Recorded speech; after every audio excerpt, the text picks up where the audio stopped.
Mas tem aqui um cidadão que me pergunta, assim, uma coisa interessante. Ele pergunta, mas afinal de contas, por que foi? Eu estou procurando aqui o e-mail dele, não acho o nome, pô. Mas ele vai saber que é dele que eu estou falando. Ele pergunta, afinal de contas, por que você deixou de ser militante xadrista? Como é que você... Ah, aqui. É o João Cláudio. Esse outro programa, o senhor dizia que quando era esquerdista, mentia para si mesmo que depois de 40 anos a situação mudou. Dentro dessas coisas, quero saber como e por que o senhor viu que a esquerda era ruim. Como foi o processo?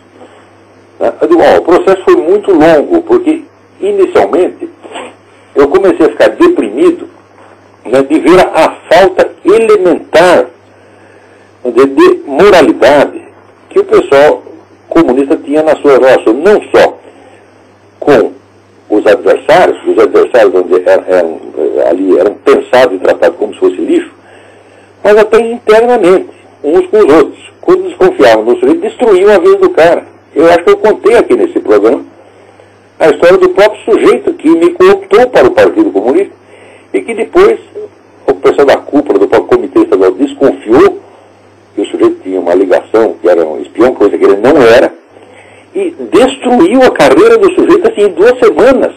O cara é um jornalista relativamente importante, foi excluído da profissão, não é que ele não entrava numa redação. Você vê o poder que o Partido Comunista tinha. E ainda tem, com outros nomes, o Partido Comunista não cessou de existir, ele se diversificou em várias organizações. Né?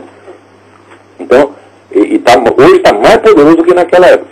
Então, simplesmente foi para fora da profissão, o cara virou um mendigo, destruíram a vida do cara. Eu vi isso com meus próprios olhos. Né?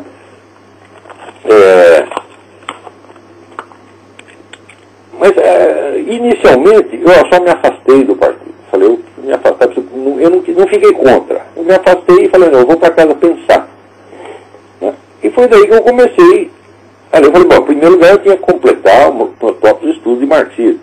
Eu não conheço outra pessoa que estivesse no partido naquela época, com 2 exceções, que uma era o velho Nabor Caire de Brito, que a gente chamava do capitão, e outra era um rapaz chamado Roberto Negrão de Lima, que era neto do governador do Rio. Só essas 3 pessoas estudavam. O resto era tudo emirsado, era tudo chutador, tá? Mas ele estudava para valer. Tá certo?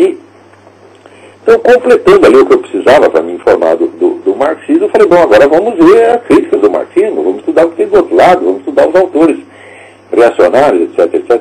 Não com o espírito comunista, porque comunista não, nós precisamos estudar para conhecer a mentalidade do adversário, para poder mais facilmente vencê-lo.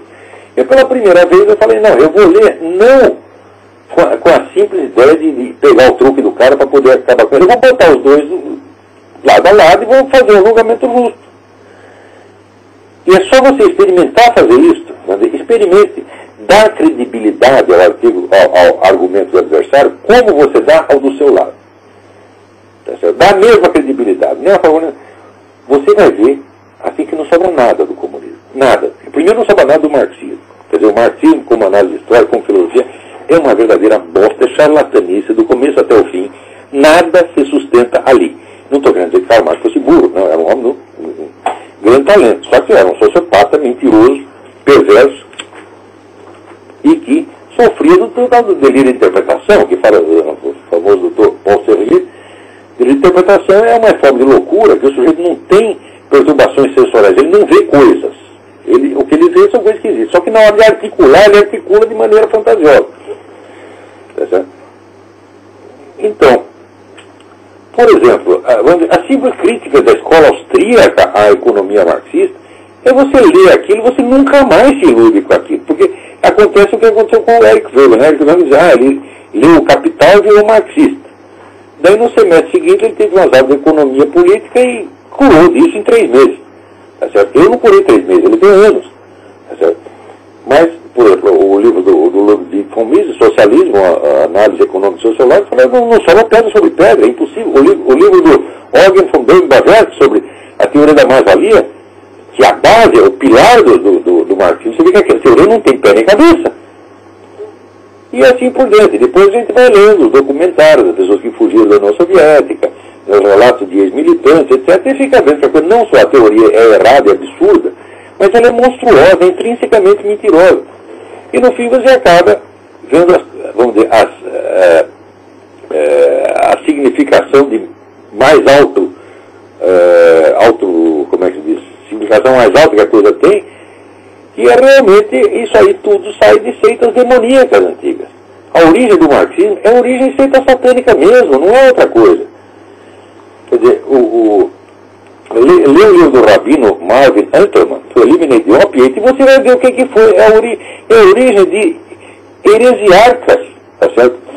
De dentro do judaísmo, os caras dissidentes do judaísmo, que criaram o judaísmo do bem para foder com o judaísmo. Esses caras eram os antepassados ideológicos de Karl Marx. E como é que a gente vai levar a sério essa porcaria? Isso é lixo. Mas eu levei muito tempo para entender isso. Peraí, tem mais um telefone, vamos ver se dá tempo de atender. Alô?